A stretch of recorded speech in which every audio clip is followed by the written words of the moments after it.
De retour pour cette émission spéciale consacrée au procès de l'ancien président ivoirien Laurent Gbagbo et de son ministre Charles Blé Goudé.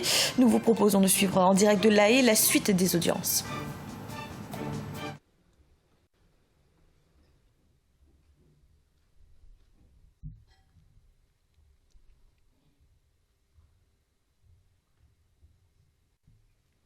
Please be seated. Veuillez vous asseoir.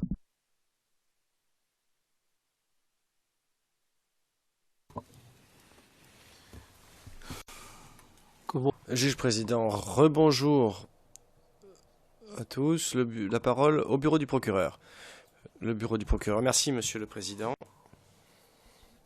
Monsieur le témoin, j'aimerais à présent revenir avec vous au 25 février, là où nous en étions avant la pause. Donc le 25, avez-vous informé des autorités sur ce qui s'est passé? Les autorités religieuses ou bien je sais pas. Vous voulez dire autorité, c'est-à-dire le gouvernement ou bien quoi? Parce que autorité chez moi, c'est le chèque, c'est le. Question. Est-ce que vous avez passé des appels téléphoniques à des autorités pour parler de ce qui s'était passé? Non, mais j'ai eu la visite de certaines autorités. And which authority? Question. Et quelles autorités? De la commune de Yopougon, le maire est passé. Did anyone else come to visit? Question. Est-ce que quelqu'un d'autre est venu? Le forum des religieux, en leur tête, le nonce apostolique, paix à son âme, celui qui est décédé à moi. Voilà. Okay. Do you remember the date? Question. Vous souvenez-vous des dates de ces visites? This goes in particular to the... Le président, pour le bureau du procureur en particulier, s'il vous plaît, respectez la règle des 5 secondes. C'est le message qui nous vient des cabines d'interprétation. Merci.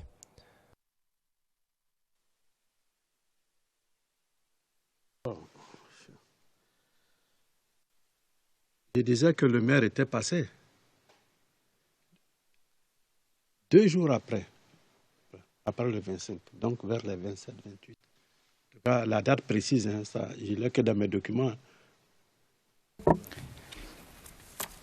Donc, après le maire, il y a eu le forum des religieux.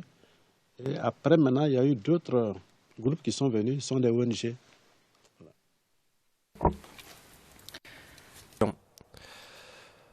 Monsieur le témoin, savez-vous où se trouve Douyunassi? Je ne sais même pas qu'est-ce que c'est. And Question. Et Onussi? C'est ça. Je connais les sièges qui se trouvent, en tout cas, à côté de la Tokoubé. C'est ce que je peux dire. Hein. C'est un grand immeuble, une grande maison qui est située vers à Tokoubé en tout cas. did you ever contact them? Question. Est-ce que vous les avez contactés?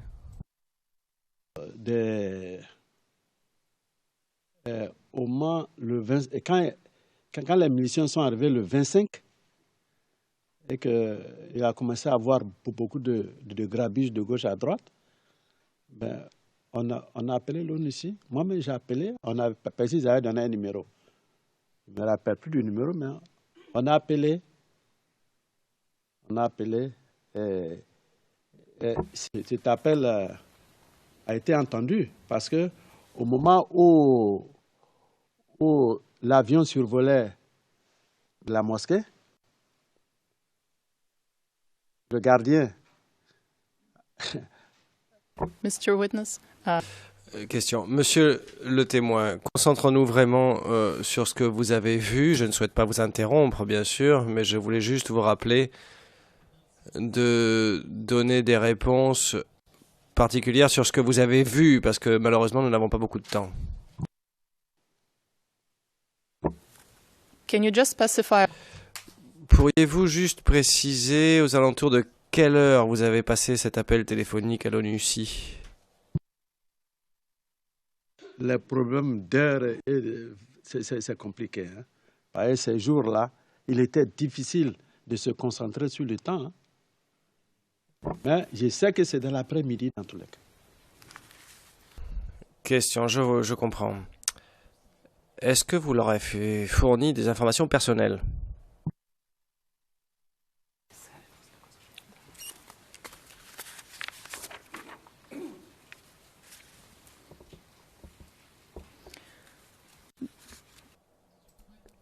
Question, vous leur avez donné votre nom?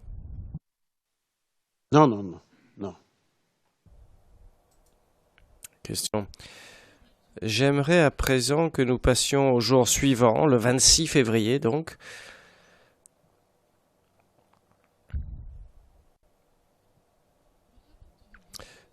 Que s'est-il passé avec les corps des deux personnes dont vous avez dit qu'elles avaient été tuées, l'une à l'extérieur de votre maison et l'autre étant votre voisin?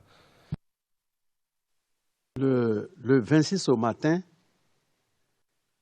un corbillard est arrivé. Devant se trouvait un jeune qui savait ce qui s'était passé. Donc, peut-être on lui a dit où se trouve le corps de ceux qu'on a tués. Donc, ils sont venus garer devant ma maison. Question. Savez-vous qui était ce jeune? Oui, je le connais. Il est du quartier. Question. Connaissez-vous son appartenance ethnique? Oui. What was it? Question, c'était laquelle?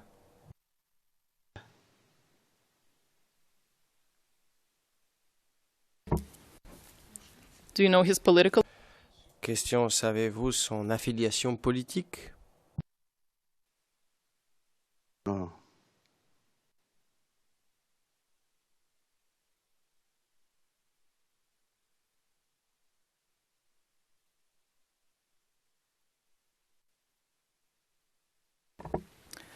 Question. Vous avez parlé d'un uniforme. De quel type d'uniforme s'agissait-il? À quel moment? À quel moment? You Question. Je pense que vous avez dit que la personne, l'homme qui était dans la voiture, qui récupérait les corps, avait porté un uniforme. C'est ça qu'on a vu dans la transcription anglaise? L'uniforme de son travail. Voilà.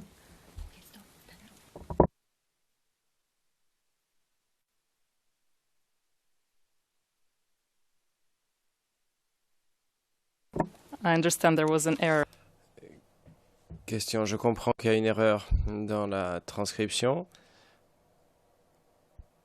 À l'extérieur de votre quartier, à Yopougon.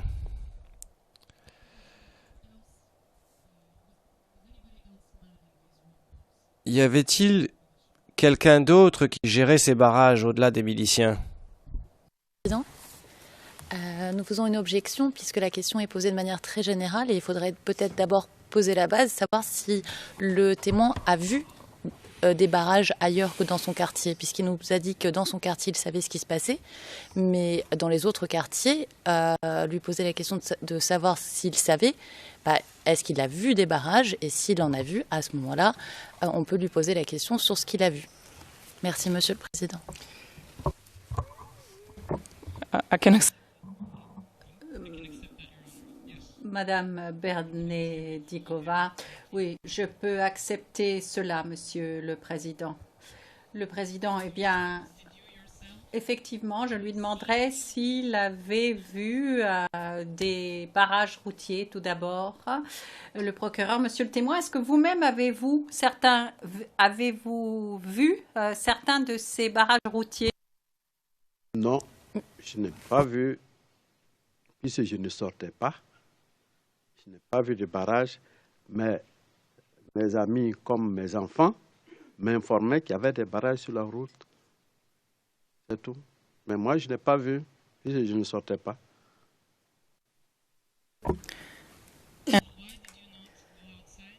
Madame Berdelikova, et pour quelle raison est-ce que vous ne sortiez pas? Pourquoi est-ce que vous n'alliez pas dehors?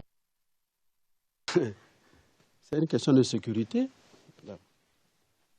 Ceux qui sortaient, ils savaient ce qu'ils allaient chercher. Mais moi, je ne sortais pas. Moi, j'étais sur, comme on le disait, quelqu'un nous a prévenu, ah, toi et l'imam, ne sortez pas, hein, parce que vous avez sur une liste. Moi, je n'ai pas vu la liste, mais je prends mes précautions. C'est tout. Who told you about this list? Le procureur, et qui vous a parlé de cette liste? Je ne peux pas me permettre de citer son nom ici. Hein. Ce sont les camarades du quartier. Monsieur le témoin,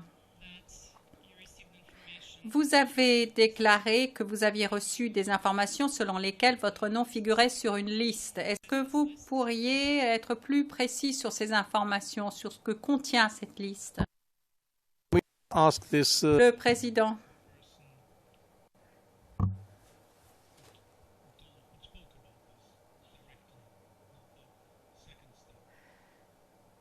Est-ce que nous ne pouvons pas demander quelle est la personne qui a parlé de cela directement, ne pas passer directement à la deuxième étape? Le procureur, j'aimerais comprendre l'impact que cela a eu sur le témoin. Le témoin, eh bien, c'est qu'il ne sort pas.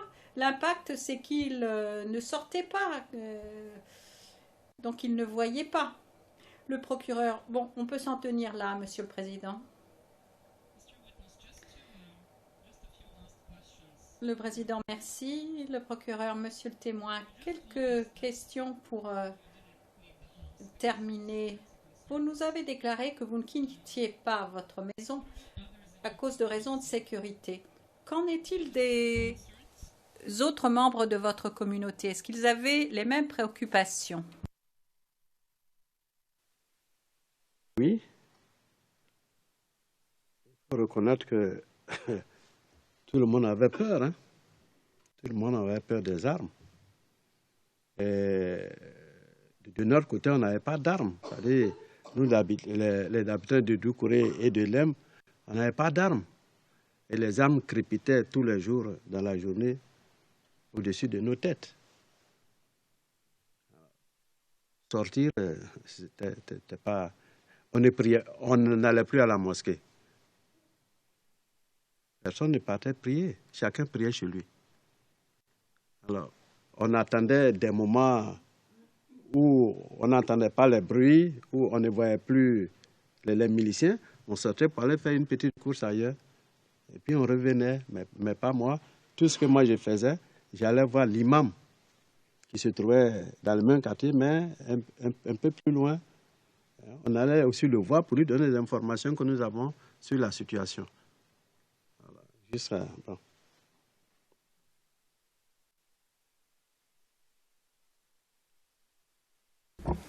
Thank you, Mr. Whit.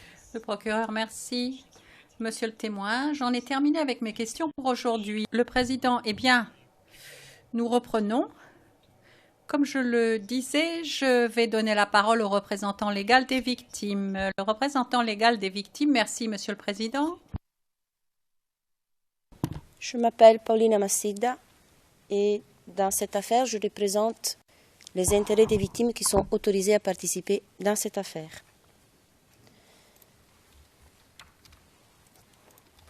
Monsieur le témoin, après les événements du 25 et 26 février 2011, êtes-vous resté à Yopougon?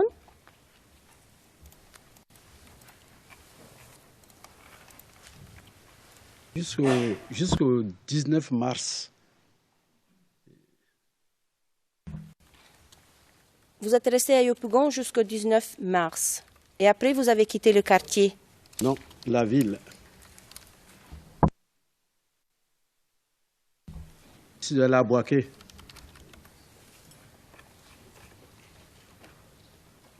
Pourquoi vous avez quitté la ville?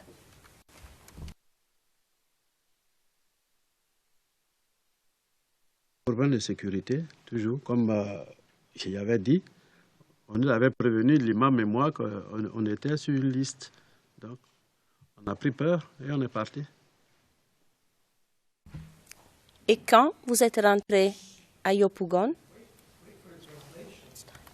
Le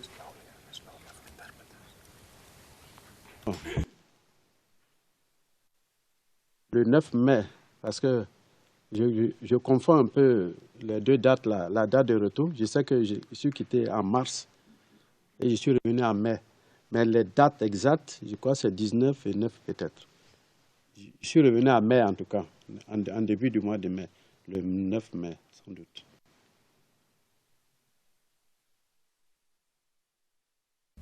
Et est-ce que je comprends bien, monsieur le témoin, que le constat judiciaire des dommages relatifs à la mosquée et au bureau de CNI a été demandé par vous lors de votre retour à Yopougon? Oui, à mon retour. Quand vous êtes rentré à Yopougon et vous avez revu les endroits des dommages à la mosquée et au bureau, par rapport à quand vous étiez parti en février, est-ce que l'état des lieux était similaire ou différent, ou le même? C'était similaire, c'était la même chose. C'était la même chose.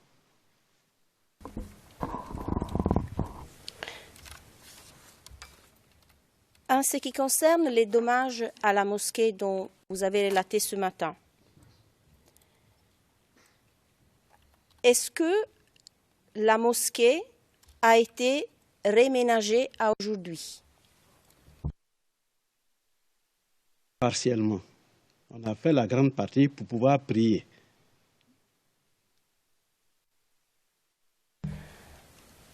I have one more question, Your Honor, but we need to go. Madame Massida, j'ai encore une question, mais nous devons passer à huis clos partiel. Le président, huis clos partiel, s'il vous plaît. Nous allons marquer une courte pause. On se retrouve dans quelques instants pour la suite de cette émission spéciale.